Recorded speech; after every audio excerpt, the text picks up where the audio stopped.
Good afternoon, Facebook. I'm Whitney Ashton. I'm here with NBCLA, and we are here with Jake Milstein. He's with CI Security, and we're here today to talk about work from home cybersecurity.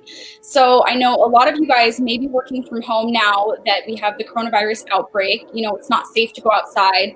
So we've really had to adapt and change our workflows all the way around, whether you're self-employed, whether you work for a business. So we have Jake here, and I want to tell you a little bit about Jake.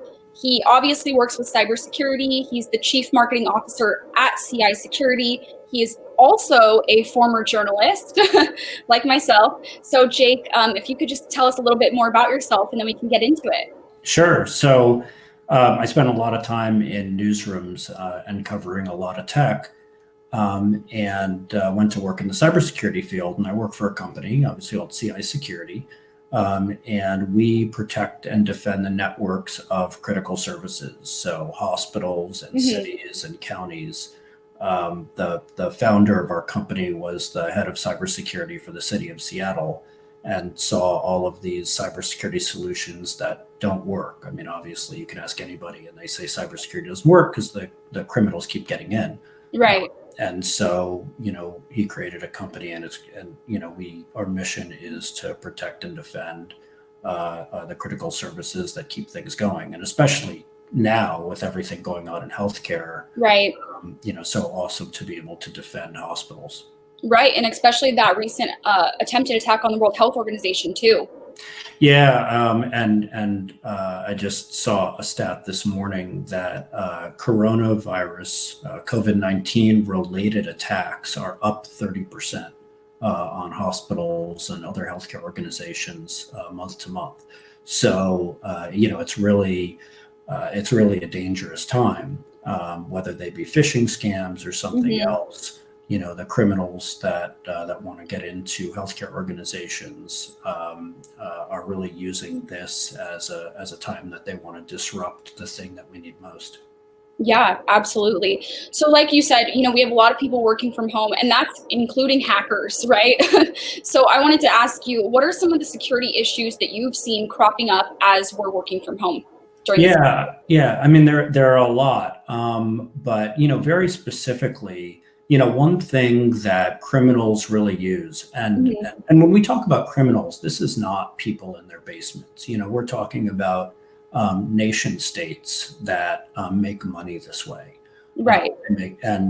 So these are sophisticated attacks. They're very sophisticated. Right. Yeah. And you can also buy ransomware on the internet, on the dark web. So, these are sophisticated attacks, and what's happening for the most part is, the folks who want to get into your account know what your anxieties are. And right now, everyone's pretty anxious. And so, emails that say, the coronavirus vaccine, click here.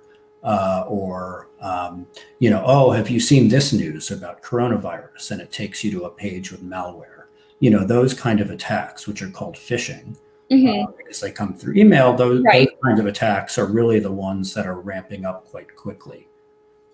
Right. So Microsoft recently said in a blog post that while the overall volume of attacks during the pandemic is very small, they said it's still a good time to protect yourself from hackers. So expanding on that, what other types of coronavirus phishing scams have you seen?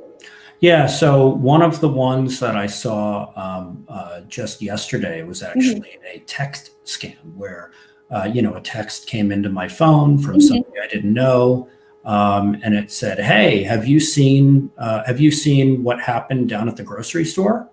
Well, right now everyone's focused on what's happening at the grocery store because it's the one place that everybody's going with or without masks on. That's a pretty good, that's a pretty well written thing. There are a lot of people who would click on that. And did that come from a phone number that you didn't know?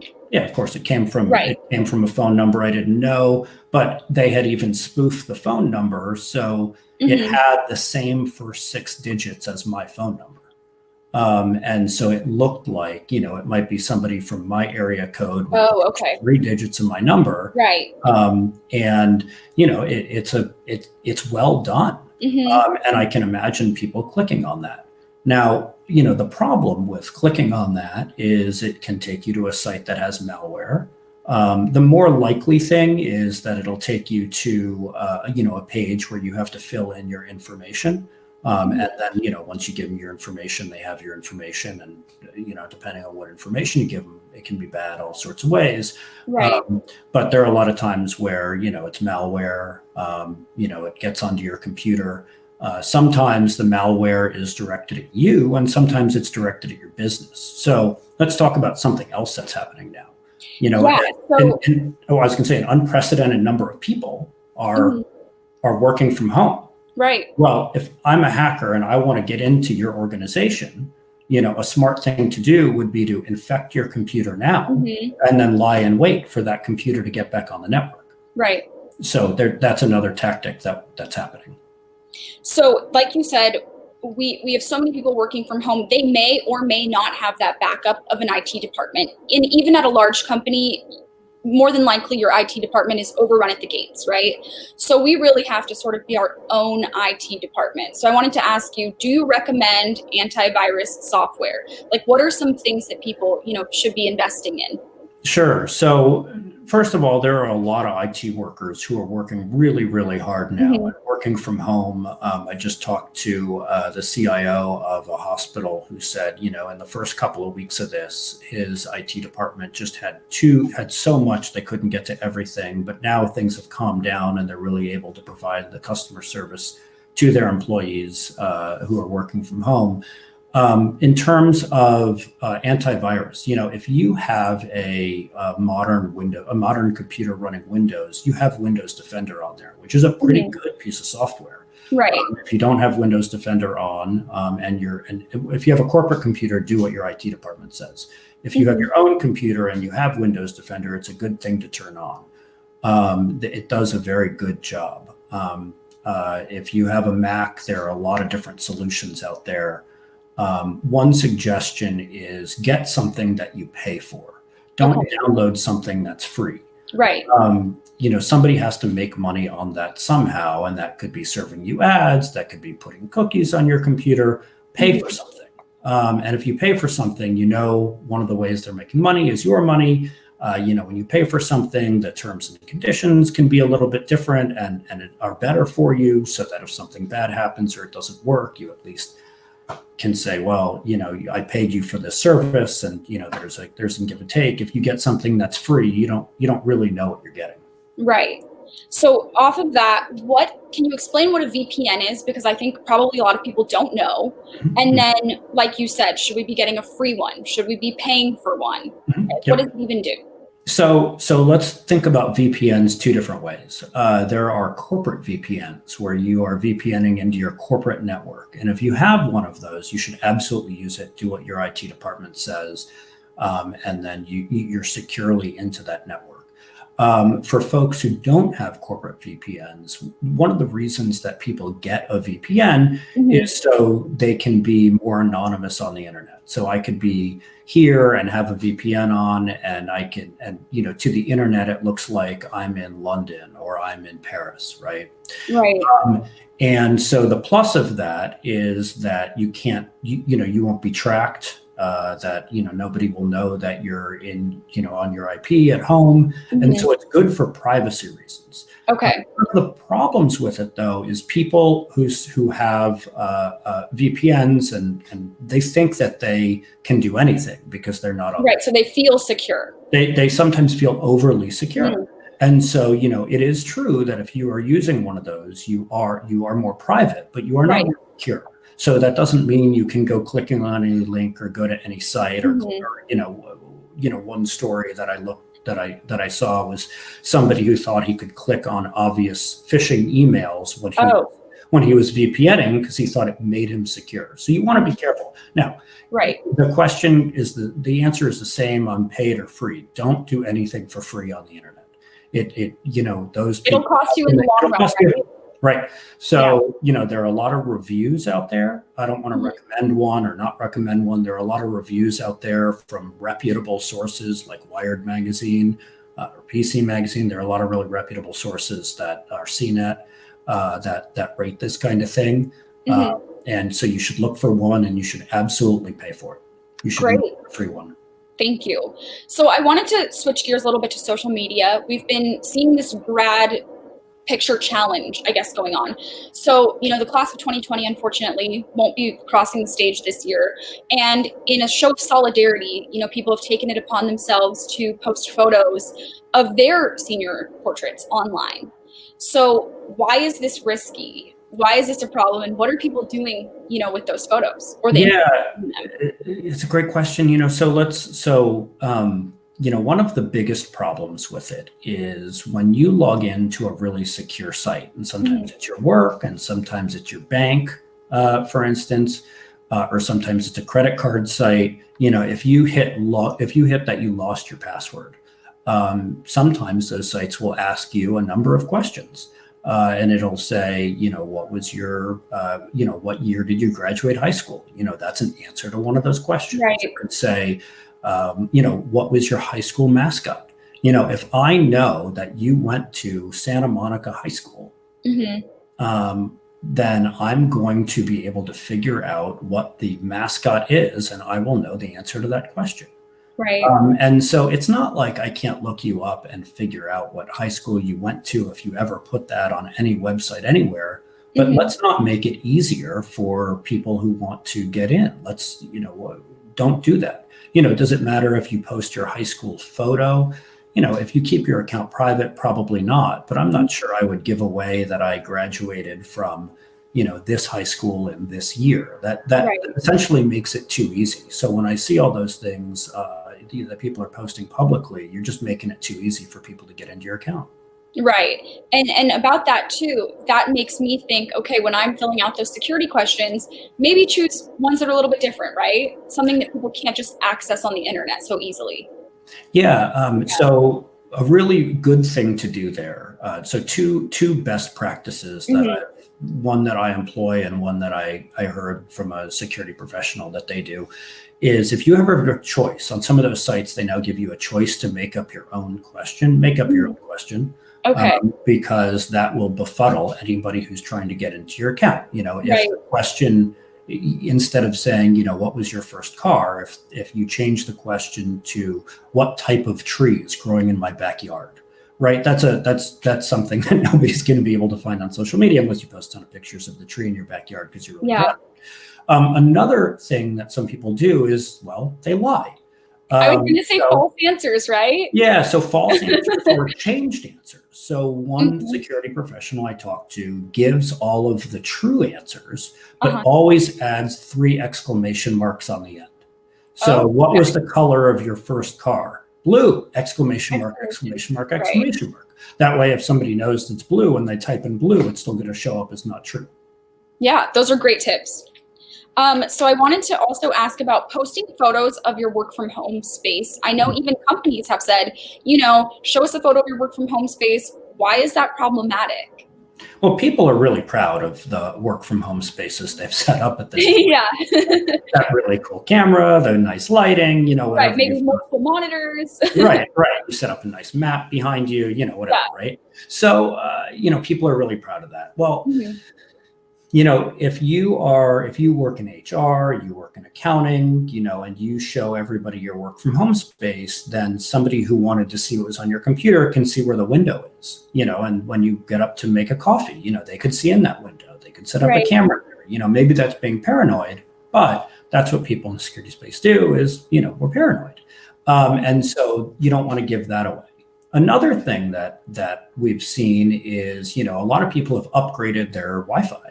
Or gotten a new, smart device and put it in their office. Somebody I saw even posted a picture of their new router, including the information on the bottom. No.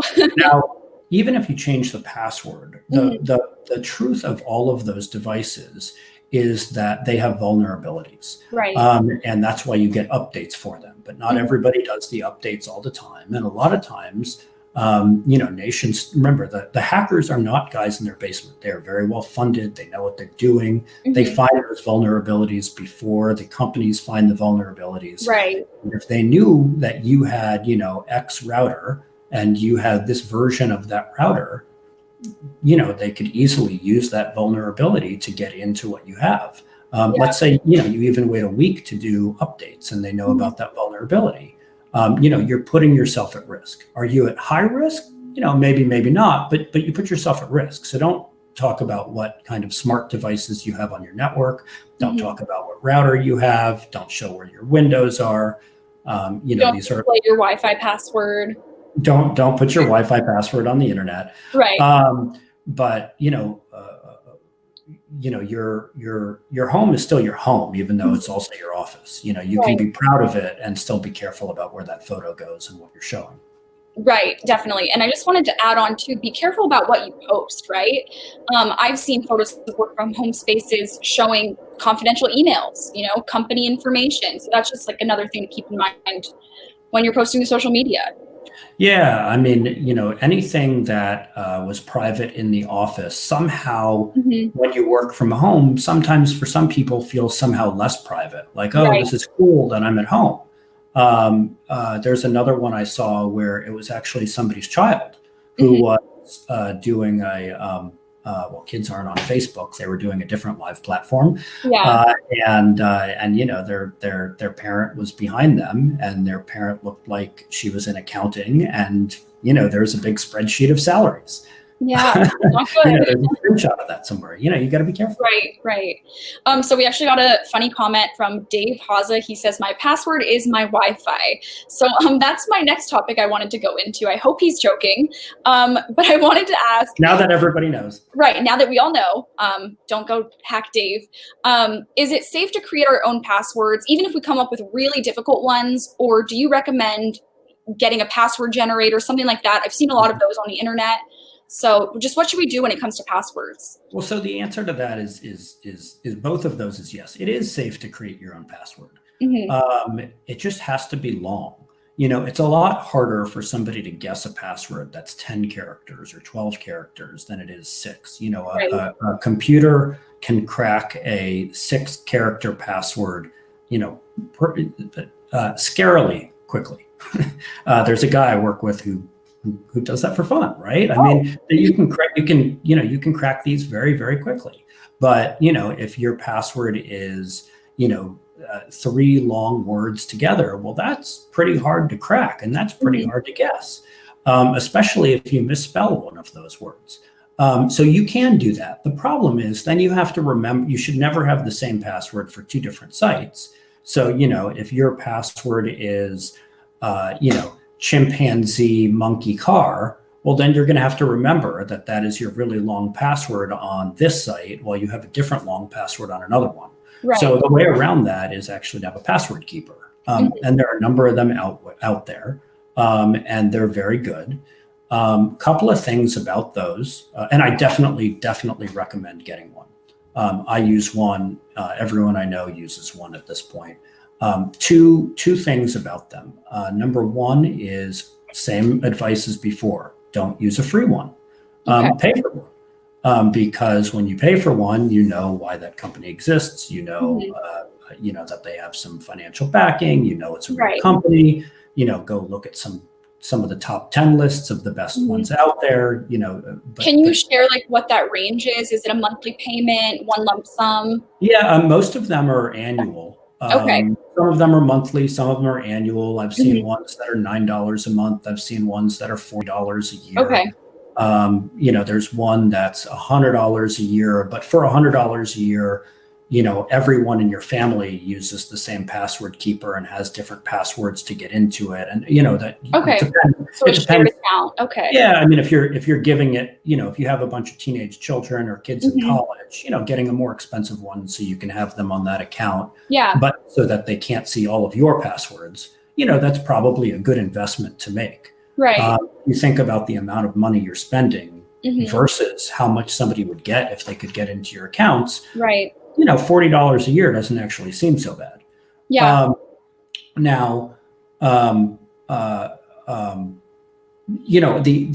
other thing about those is when you choose one, everybody always says, but then I have one password that controls all my passwords. What if somebody figures out that password? Well, that's where you should make sure that your password tool has what's called 2FA, which is two-factor Two-factor authentication. Yes. Yeah, sometimes called MFA, which is multi-factor authentication. And so, it will not let you log in from a device that hasn't logged in before or after a certain period of time without authenticating that it's you in some other way. The most frequent use is a text. So you'll log in on a laptop and it'll send you a text with a number, so that even if somebody trying to get into your account guessed your password, they still couldn't get in because they didn't have the texted code. Right. There are other ways that MFA work, but texting is the most common.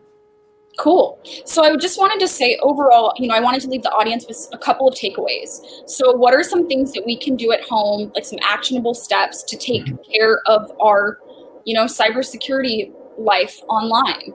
Yeah. So number one is if you use Facebook, well, obviously you're on Facebook watching this, but any social media, you should set your settings to private. And be careful what you post onto groups, because even if your settings are completely locked down and you post something to a public group, that will be a public post, not necessarily bad, depending on what you do. So number one is pay attention to what's public and pay attention to what's private. Second is, make sure that any device you have in your house that is connected to the internet is either set to auto update or that you check to make sure that it has its updates. Certainly your router, you want to check and make sure that it's updated. Just go into the software, usually it's under the help menu or the about menu, and you can see if it's updated. If you have any cameras in your house, whether they be baby cameras or security cameras or anything like that, go to the website, make sure they're updated, plug it into a computer and have it connect to the manufacturer. Those are some really, really important things to do. If your Wi-Fi password is not a good Wi-Fi password, if it's short, go change it. It's a pain in the butt because then you have to, change it on Netflix. You have to change it on your smart TVs, and you have to do it every device. Yeah, it's totally worth it. Yeah. And lastly, the go get a password program. If you're not using a password program, you should be using a password program. The better ones of those password programs also alert you when there's been a breach. So for example, the one that I use sent me a notification last week about Evite. Evite had a breach, passwords and usernames, part of the breach. And so my password generator sent me a note saying, hey, do you want us to change this password? I click a button, that's great. and it just changes the password to some mix of numbers, letters, and symbols that's, 12 or 13 characters long. And I don't ever have to remember that it's something. Cool. All right. Well, thank you so much, Jake. Thank you for sharing all of those tips with us. Yeah. Thank you for having me. This is really great. And everybody stay safe out there, and stay secure. Thanks, guys. And I just wanted to point out that we have a story linked in the comments and the description from our sister station in San Diego with do's and don'ts on working from home when it comes to cybersecurity. And Jake is also featured in that video and article as well. So be sure to check it out. Thanks, Jake. Thanks, everyone. Thanks. Bye. Bye.